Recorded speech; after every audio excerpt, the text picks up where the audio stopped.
sim. Beleza. Bom, vamos falar aqui de clima e introdução.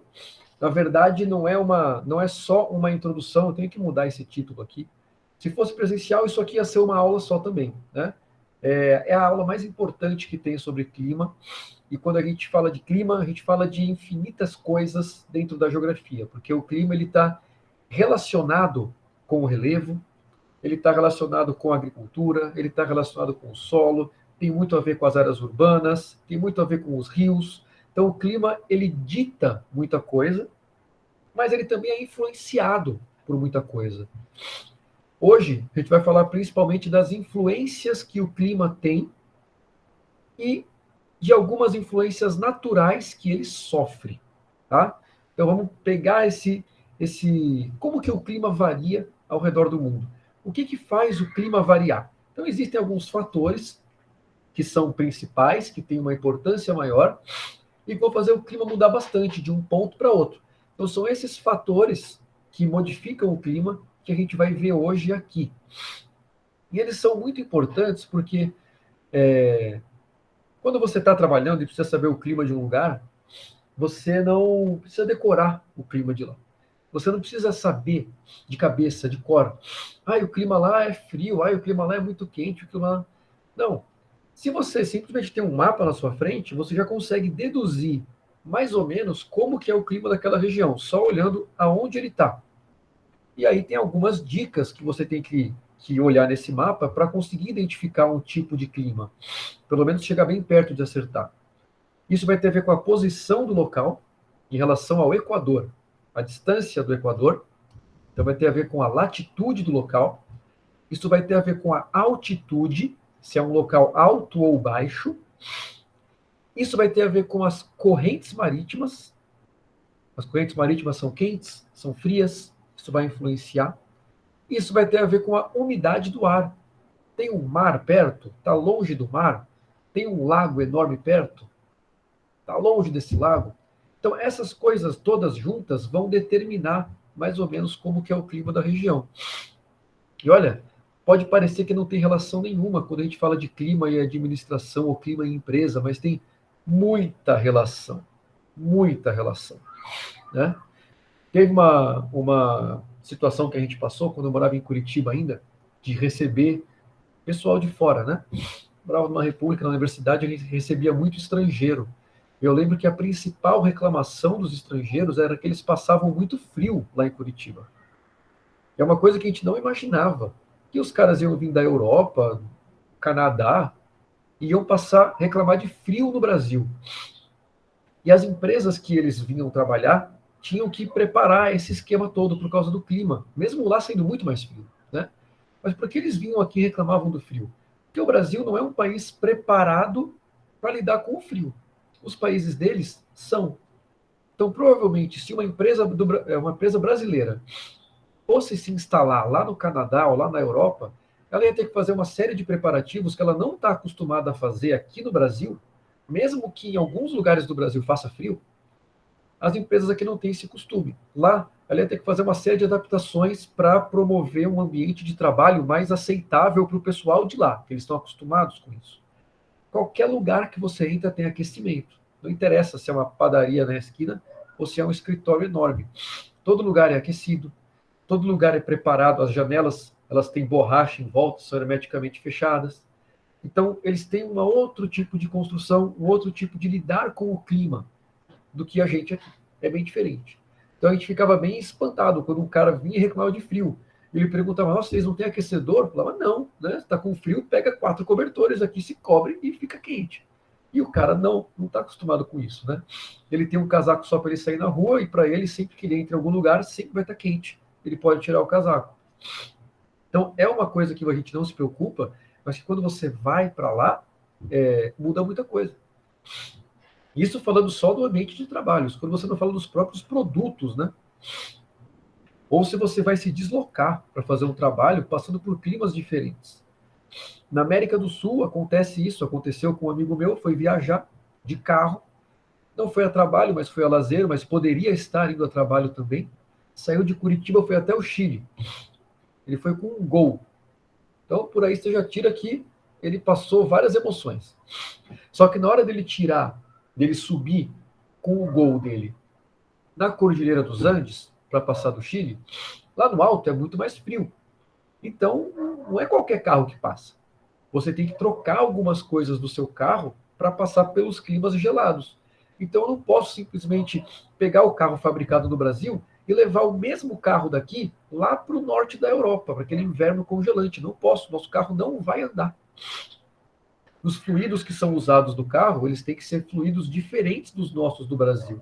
São fluidos que não vão congelar naquele frio todo. Não vai arrebentar o teu carro inteiro por dentro, porque vai congelar. O carro do cara, o gol do cara congelou, arrebentou tudo. Ainda bem que era um gol que tem peça em qualquer lugar, né? Conseguiu arrumar até lá no Chile. Mas e se não fosse um gol, né? Como é que ia fazer? Então, quando você tem exportações e importações de produtos, muitas vezes esses produtos têm que ser adaptados ao clima local. E esquecer de ver o clima pode significar um prejuízo enorme, tá bom? Vamos lá então. Bom, o clima é um dos grandes, se não for o maior influenciador do meio ambiente. Dependendo de onde tu estiver, ele é o maior com certeza, tá? Quando a gente fala de clima, a gente está falando de vários elementos que se juntam para formar esse clima. A gente fala da temperatura, ela faz parte do clima. A umidade faz parte do clima. Pressão atmosférica, a radiação solar, se está muito sol ou pouco sol, se tem muito vento ou pouco vento. Então você junta tudo isso para descrever o clima. Então os elementos do clima, eles descrevem. É aquilo que você fala, como é que está aí hoje? Hoje está sol, está chovendo, o vento está mais ou menos, está nublado, está muito seco, meu nariz está coisa. Então, você está descrevendo o clima. São os elementos. E para a gente aqui, o principal hoje são os fatores do clima. Opa. São os fatores do clima. Os fatores são as coisas que vão influenciar, são as coisas que vão fazer essa temperatura variar, vai fazer a umidade variar, fazer a pressão variar, fazer a radiação solar variar ou o vento variar. O que vai fazer isso mudar de lugar para lugar? Tá? É isso que a gente vai dar um destaque hoje, nesses fatores. E para começar, a gente vai falar das áreas climáticas do planeta, as zonas climáticas. Aqui já viu até uma mapinha com as principais linhas climáticas do planeta, vou até abrir um maior. Aqui. As principais linhas climáticas são aquelas linhas famosas nos mapas. O Equador, os trópicos de Capricórnio e Câncer, Trópico de Capricórnio que está aqui, passa por São Paulo até, né? Quando a gente vai para São Paulo, pela Bandeirantes, pela Anhanguera, tem uma placa, né? Aqui passa o Trópico de Capricórnio. Então, o Trópico de Capricórnio fica ao sul do Equador, o Trópico de Câncer fica ao norte do Equador. Acima do Trópico de Câncer, a gente tem o Círculo Polar Ártico, e abaixo do Trópico de Capricórnio, a gente tem o Círculo Polar Antártico, da Antártica, tá? Então, essas 5 linhas, elas vão delimitar as zonas climáticas mundiais. Desculpa. Vão delimitar como? Bom, entre os dois trópicos, a gente tem uma zona chamada de zona tropical, que é por onde passa o Equador, bem no meio. Entre o trópico e o círculo polar, a gente tem as zonas temperadas. E acima do círculo polar, a gente tem as zonas polares. O que quer dizer isso? Bom, o próprio nome... desculpa. O próprio nome já diz, né? A zona tropical, só de ler esse nome, a gente já lembra de praia, clima quente, chuva. A zona polar, a gente já lembra de frio, neve, iceberg, Titanic, e assim vai. A zona temperada ela é intermediária. Você vai ter climas mais frios que o tropical, mas não tão frios quanto os climas polares. Então, repara que as zonas climáticas do mundo elas são divididas de acordo com a latitude. E aí a primeira coisa que a gente tem é justamente essa. O primeiro fator, um grande fator de importância da influência do clima é a latitude. Tá? Como assim? Quanto mais longe do Equador tu for, mais frio tende a ser. Então, se o cara falar, como é que é o clima lá na Alemanha? Meu, não sei. Eu não tenho a mínima ideia como é o clima na Alemanha. Mas calma aí. Você digita no Google lá, Alemanha, já abre o mapa. Você já vê mais ou menos onde a Alemanha está no mundo. Aí você fala, bom, a Alemanha está aqui em cima, na zona temperada, já perto da zona polar, no meio do caminho. Isso quer dizer que, com certeza, ela vai ter invernos bem frios. Na zona temperada já tem invernos frios, com neve, tudo isso. A zona glacial, zona polar, ela tem frio inclusive no verão. Inclusive no verão tem neve. Na temperada, tem neve no inverno. Na tropical, é muito raro você ter neve. Tá? Então você, pela localização, só pelo norte e sul, você já vai ter uma ideia.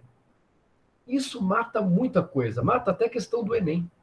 A questão do Enem 2018, uma questão que falou de clima, indicava 5 cidades ao redor do mundo e perguntava do clima. Como era muito frio, a resposta era Moscou, que era a cidade mais perto da zona polar. As outras eram todas ou na zona tropical ou muito próximas da zona tropical.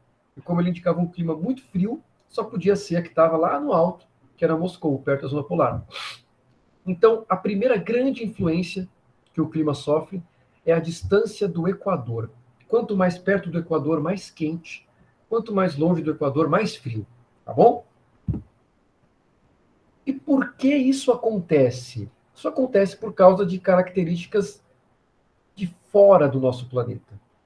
Tá? Isso acontece por causa dos movimentos que o nosso planeta faz. Por causa da inclinação do planeta, por causa do movimento de translação, por causa do movimento de rotação. Todos esses movimentos influenciam bastante no clima. E vão explicar por que o Equador recebe mais energia do Sol do que o Polo. Certo?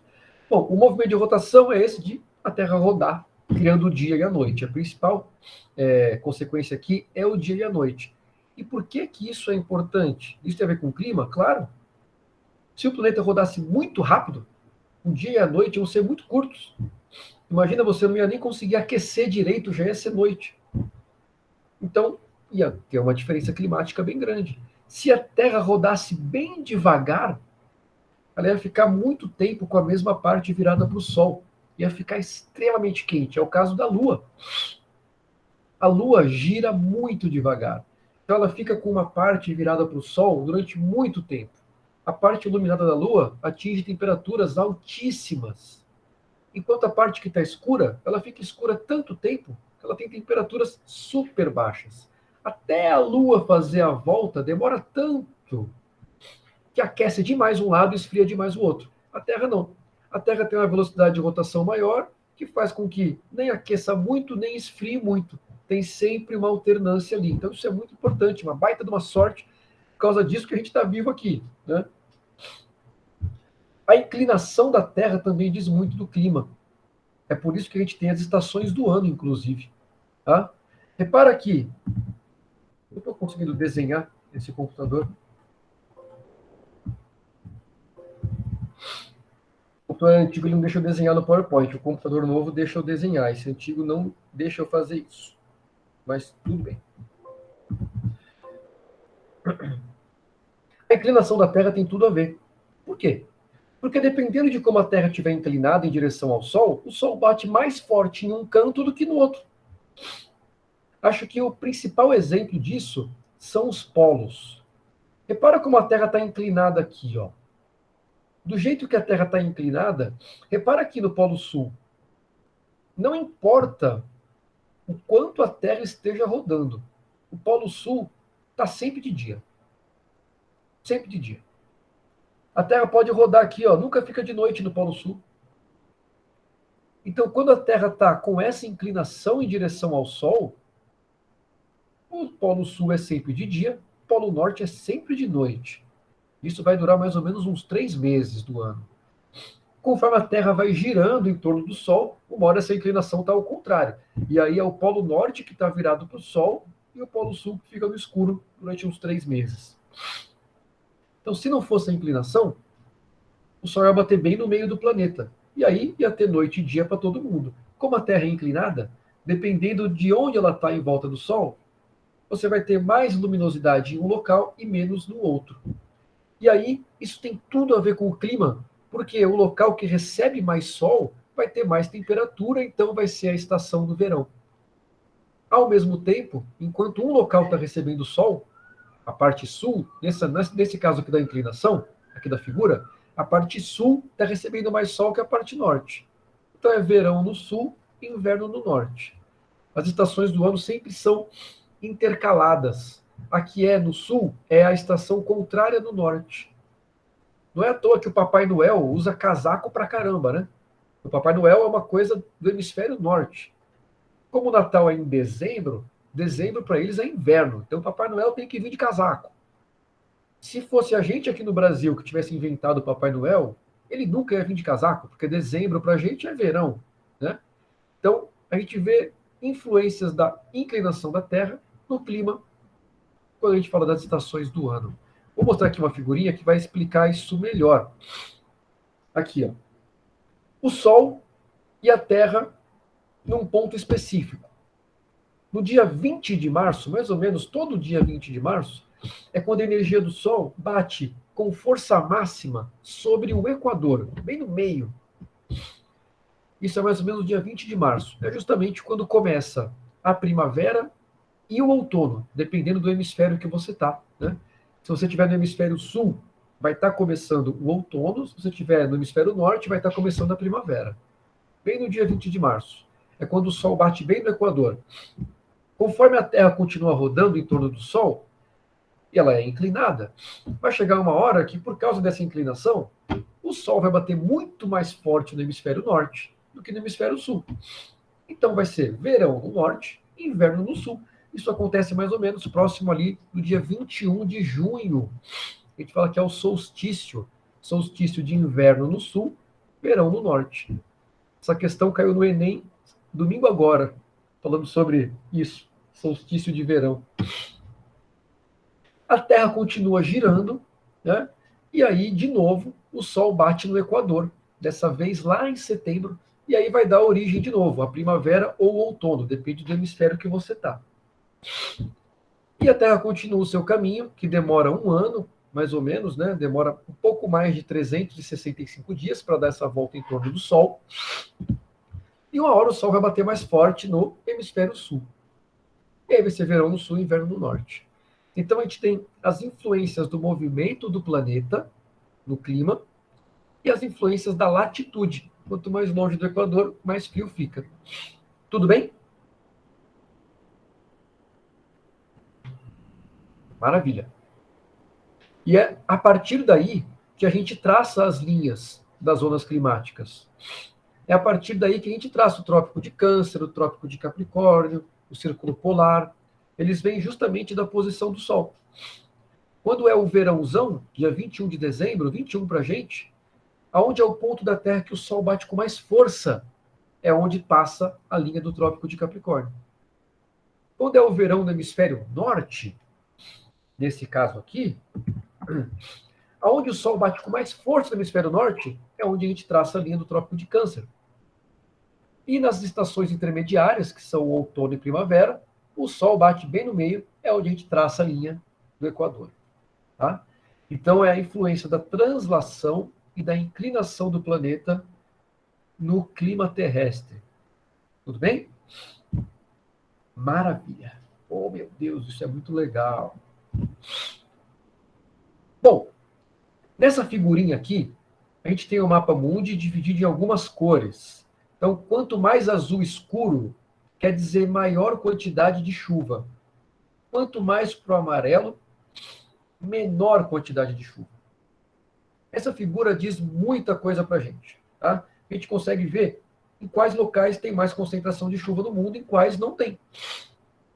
Então, olha só, se a gente pega os locais que tem os azuis mais escuros, repara aqui no Brasil, ó, na Amazônia, aí você segue reto, bem no meio do continente africano, aí você segue reto, bem aqui no sudeste da Ásia e na Oceania também. Mas, nossa, professor, mas é uma linha reta? Por que é isso? Porque é próximo do Equador. O que a gente precisa para chover? A gente precisa de muito sol, muita energia. A água evapora com esse sol. Quanto mais a água sobe, mais fria ela fica. Uma hora fica tão frio o ar que o vapor condensa, vira água líquida e cai. Então, em qual parte do mundo você tem mais energia do Sol para evaporar a água? É justamente nas partes próximas ao Equador. Por isso que os locais que mais chovem estão perto do Equador. Então, se o cara te dá um país lá longe do Equador, lá em cima, você vai ver que é um azulzinho bem mais fraco. Fala, não, chove lá, mas menos. Porque você tem muito menos energia solar, então muito menos evaporação, muito menos chuva. Próximo do Equador, muito mais energia solar, muito mais evaporação, muito mais chuva. Tudo bem? Mas esse mapa está aqui não para a gente ver só isso, ele está aqui para a gente ver as correntes marítimas também, que são essas setas nos mares, nos oceanos. O que são as correntes marítimas? São porções do oceano que se deslocam, como se fossem rios mesmo, dentro do próprio oceano. E é muito interessante porque são partes do oceano com temperaturas diferentes, até com coloração diferentes, e tem até espécies de peixes, de animais que acompanham essas correntes ao redor do mundo. As correntes quentes são águas quentes. Elas saem do Equador e vão em direção ou ao Polo Norte ou ao Polo Sul. As correntes frias são águas frias, que saem dos polos e vão em direção ao Equador. Sai do Polo Norte, vai para o Equador. Desculpa, sai do Polo Sul, vai para o Equador, ou sai do Polo Norte e desce aqui, ó, em direção ao Equador. Ué, onde tem água mais quente, ela evapora muito mais fácil. Então repara que nos locais onde a corrente quente chega, você tem mais chuva do que em locais do que onde a corrente fria está chegando. Mesmo que sejam locais com a mesma distância do Equador, que é bem interessante. Olha só aqui, ó. Nessa setinha azul aqui, ó, a gente tem uma corrente fria, a gente tem cores bem laranjas e amarelas, quer dizer, pouca chuva. Se você segue na mesma distância do Equador, você chega lá na Ásia, na mesma distância do Equador, você pensa, vai chover igual. Não, porque não é só o Equador que influencia, você tem que ver todas as coisas em conjunto. É uma análise do sistema todo, análise sistêmica. Então, na mesma latitude, você tem uma corrente quente e tem muito mais chuva. Nem precisa ir tão longe. Aqui no mesmo continente, ó. De um lado não chove porque a corrente é fria, do outro lado chove porque a corrente é quente. Olha só o Brasil. O Brasil está próximo do Equador e ainda banhado por correntes quentes. Por isso que chove pra caramba no litoral. Fala, eu vou pra praia, tá um sol em Jundiaí. Vai pro litoral, pô, chuva. Está próximo do mar, o mar é quente. E já está próximo do Equador, então está somando duas coisas para chover bastante. Outra coisa que influencia muito é o relevo, então é a altitude. A altitude vai influenciar de duas maneiras. A primeira delas é com a própria altitude mesmo. Quanto mais alto você for, mais frio vai ficar. Então a primeira influência é com a temperatura. Se você sobe muito, o frio vai acontecer. Não importa se você está no Equador. Se tem uma montanha enorme bem no Equador, lá em cima dela vai estar nevando. Ah, professor, mas todo o Equador recebe mais sol. Verdade. Só que a altitude também influencia. Então, quanto mais alto, mais frio. Mesmo que tiver no Equador, lá em cima, se for uma montanha muito alta, vai nevar. Lembra que na aula da África eu mostrei para vocês o Monte Kilimanjaro. O Monte Kilimanjaro fica próximo, fica na área tropical e tem neve em cima dele, porque ele é muito alto. Tá? Mesma coisa aqui os Andes na América do Sul. Uma cadeia de montanhas bem comprida, né? Começa lá próxima do polo, mas ela sobe até o Equador. Então, no Equador, apesar de estarmos no Equador, a gente tem neve lá em cima, porque as montanhas são muito altas. Claro, tem menos neve do que se a mesma montanha estivesse lá no polo, né? Mas ainda tem, por causa da altitude. Então, primeira influência da altitude. Quanto mais alto você for, mais frio fica. Não é à toa que na praia sempre é mais quente do que aqui. Jundiaí está mais ou menos 700 metros de altitude, a praia está a 0 metros de altitude, então a praia é mais quente do que aqui em Jundiaí. Quanto mais longe do planeta você vai, mais frio fica. Ah, professor, mas eu estou mais perto do Sol. É, mas não é o Sol que te aquece aqui no planeta. O que te aquece no planeta é a atmosfera que está em volta de você. É a superfície que você pisa. Isso que aquece você e o planeta. Então, quando você sobe, apesar de você estar mais perto do Sol, você está num lugar com menos atmosfera. A atmosfera é mais rarefeita, você vai sentir menos calor. Quanto mais rarefeito for a atmosfera, mais frio você vai sentir. Então, quanto mais você subir, menos atmosfera tem, mais frio você vai ter. Tá? Então, essa é a primeira influência do relevo. A segunda influência do relevo é que ele funciona como um escudo de chuva. Uma pena que eu não estou conseguindo escrever aqui. Pena.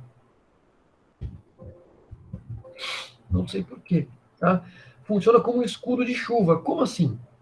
Quando você tem muita umidade, essa umidade vem e bate numa montanha, o que acontece com esse ar? Esse ar sobe. Então veio a umidade, bateu do lado da montanha. Essa umidade vai subir. Ela vai subir, ela vai esfriar, aí o vapor de água vai condensar, vai virar gotinha e vai cair chuva. Só que a chuva vai cair desse lado da montanha. Quando o ar conseguir subir para passar para o lado de lá, quando ele chegar do lado de lá, ele vai chegar muito mais seco e vai chover muito menos. Então você tem muito mais chuva de um lado da montanha e muito menos chuva do outro lado. A montanha funciona como uma barreira de chuvas. Isso acontece muito aqui em São Paulo. Pô, você está em Jundiaí, quem nunca passou por isso? Tu tá aqui em Jundiaí, tá um baita do sol. O que você fala? Vou pra praia. Quando você chega na praia, tá um tempo horrível. Tudo nublado, cheio de nuvens, chuviscando, aquela chuva eterna que só passa de madrugada quando você vai dormir. Por quê? Porque tem a Serra do Mar, e a Serra do Mar funciona como um bloqueio de umidade. Vai chover muito mais na praia, porque a umidade vem do mar, bate na serra, chove na praia. Quando esse ar passa por cima da serra, ele já chega aqui em São Paulo, Jundiaí, muito mais seco. Então aqui vai chover menos do que lá. Então as duas influências do relevo, a altitude com a temperatura e ele serve como um escudo para barrar a chuva. Quanto maior o relevo, mais ele vai barrar. Se o relevo for enorme, muito grande, como no caso dos Andes, aqui na América do Sul, das montanhas rochosas na América do Norte, ou aqui na Ásia, do Himalaia, quando a gente falou da Ásia, né, que tem as maiores montanhas do mundo, se o relevo é tão alto assim, ele vai barrar tanta umidade, que do lado de trás dele, a tendência é você formar um deserto. Então, para a gente ter as áreas muito úmidas, muita chuva, tem que ter várias coisas juntas, né? Corrente quente, próximo do Equador, relevo baixo. Isso tudo junto vai te dar um local muito úmido. Agora, se você tem o contrário, já está um pouco longe do Equador, ainda junta corrente fria e um relevo grande, pode crer que ali você vai ter um clima muito seco e a chance de ser um deserto é enorme. Tanto é que os grandes desertos do mundo, estão escondidos atrás de grandes relevos, em locais que recebem correntes frias e um pouco afastados do Equador. Bom, está ali a Cordilheira dos Andes, dando esse exemplo que eu falei da umidade. Bem legal. Correntes marítimas, é outra figura das correntes marítimas. E aqui, pessoal, no final, aqui já é o último slide, hoje a aula foi até mais rápido. É um slide de resumo. O que eu falei aqui, as coisas que influenciam no clima, os fatores que influenciam nos elementos do clima. Então a gente tem aqui como resumão. Primeira coisa, os movimentos do planeta, né? Então a rotação, que vai dar o dia e a noite, vai ajudar a trocar essa temperatura do dia e da noite. A rotação também ajuda na formação dos ventos e das correntes marítimas. É a mesma coisa quando você faz um copo de Toddy, um copo de leite, com Nescau, Toddy, enfim. Quando você bota o leite dentro do copo, se você gira só o copo, sem girar o leite com a colher, gira só o copo. O leite gira junto, né? Faz até uns pequenos redemoinhos, tal. Mesma coisa que você gira o planeta, você gira o oceano, você gira a atmosfera, você cria várias correntes. Então a rotação influencia nisso. A inclinação do planeta influencia na distribuição da energia. Uma hora bate mais no Equador, uma hora mais no Trópico de Capricórnio, uma hora mais no Trópico de Câncer. E a translação, que é a volta que o planeta dá em torno do Sol, vai determinar quando que o Sol vai bater no norte, mais ao norte, ou mais ao sul, ou no meio, determinando as estações do ano. A latitude, ela influencia com a distância do Equador. Quanto mais próximo do Equador, mais energia solar, quanto mais longe, menos energia solar. Então a tendência é que quanto mais tu te afasta do Equador, mais frio vai ficar e menos chuva você vai ter. Essa é a tendência, mas tem que lembrar que você tem que analisar também os relevos e as correntes marítimas. Como os relevos influenciam? Formando barreiras de umidade, fazendo chover mais de um lado do que do outro, ou a sua altitude.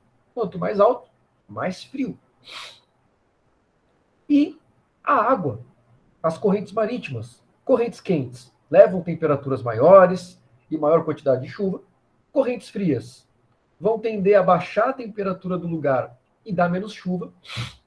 E a última influência da água, para a gente fechar, é a maritimidade e a continentalidade. São coisas opostas. Tá? O que é isso? Maritimidade lembra mar. Ai, desculpa. Maritimidade lembra mar. Continentalidade lembra continente. Então, sempre que a gente falar que a maritimidade está atuando, quer dizer que o ar está muito úmido. Quando a gente fala que a continentalidade está atuando, quer dizer que o ar está muito seco. Aqui em Jundiaí a gente sente bem isso, né? Tem dias que a umidade do ar, esse ano, teve dias que a umidade do ar chegou a bater 12%. Isso quer dizer, continentalidade, né? Baixíssima a umidade do ar. Mas se tu vai na praia, o que impera na praia é a maritimidade, que aí você tem umidades 80, 90, quase 100%, dependendo de onde você vai. O que isso tem a ver com o clima?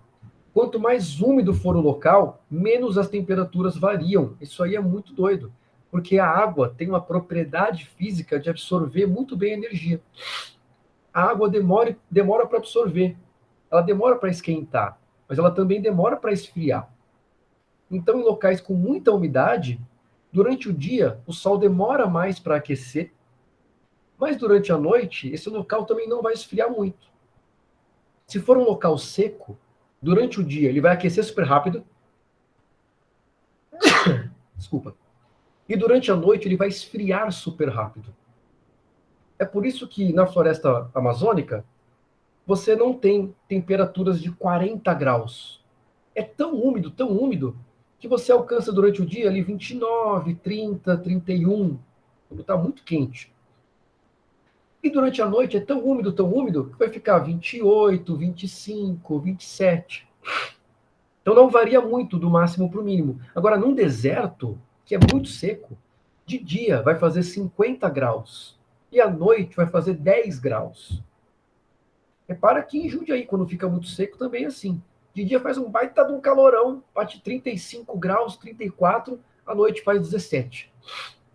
Porque está muito seco. Então, sempre que tem a continentalidade, as temperaturas oscilam demais. Quando você tem a maritimidade, as temperaturas oscilam menos. Tá certo? Beleza, pessoal? Alguma pergunta?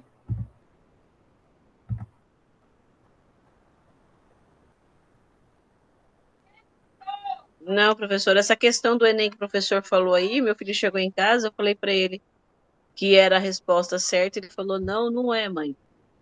Eu acho que eu acertei. Aí ele foi fazer ver o gabarito de correção ontem, hoje, né? Ele falou, mas estava certo, eu errei. É que o Sol estava no solstício no hemisfério norte. E perguntava da Aham. sombra, né? Então, se o Sol está no hemisfério norte, a gente que está no hemisfério sul recebe o Sol de norte para o sul. Então, nossa sombra está lá para o sul. Né? É por isso que as casas que são face norte custam mais caras também. Se você vai alugar um apartamento, comprar um apartamento, se é virado para o norte, custa mais caro, porque ele recebe sol. Né? Apartamento virado para o sul é mais barato, porque não bate sol. Aí mofa a roupa, você fica com o nariz podre, que nem eu, né? Então, por isso que as casas Uhum. face norte valem mais, elas pegam o sol tanto no inverno quanto no verão. E as faces sul não pegam sol nunca. Né? E Sim. era essa a questão mesmo. Era uma questão que era até fácil, até, não era difícil. Só que tinha um desenho lá que sacaneava, né? Porque o desenho estava de lado. Aí foi sacanagem dos caras também. Os caras botaram o solstício deitado.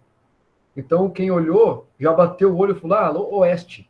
E pá, tá com o oeste lá. Mas é porque olhou no Exatamente. desenho, esqueceu de prestar atenção no enunciado aí, ia ver que era sul. É, mas ele foi bem, foi o primeiro Enem dele, né? Acertou, acho que 53 questões, e agora tem um texto para ser corrigido, né? Ah, que bom, que bom, que bom. Acredito que foi bem, foi a primeira vez dele. Acho que foi Porque bem. não dá para a gente saber, né? Porque as notas, cada questão tem uma pontuação diferente, que eles não divulgam isso. Tudo bem, Sara? Pode sair. Tá gravado, tá? Cada questão tem uma pontuação diferente que eles não divulgam, qual é a difícil, qual é a fácil.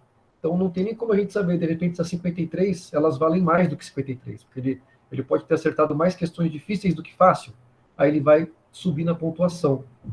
Boa Boa noite, noite, Sara. Sara. Valeu. Então ele tem que esperar o gabarito oficial, não tem jeito. Aí não tem jeito. E mais a redação ainda, né? Mas foi bem mesmo, viu, Marinalva? Até por ser a primeira vez que ele está fazendo, todo aquele nervosismo, aquela coisa toda, foi bem. Por questões de acerto, eu acho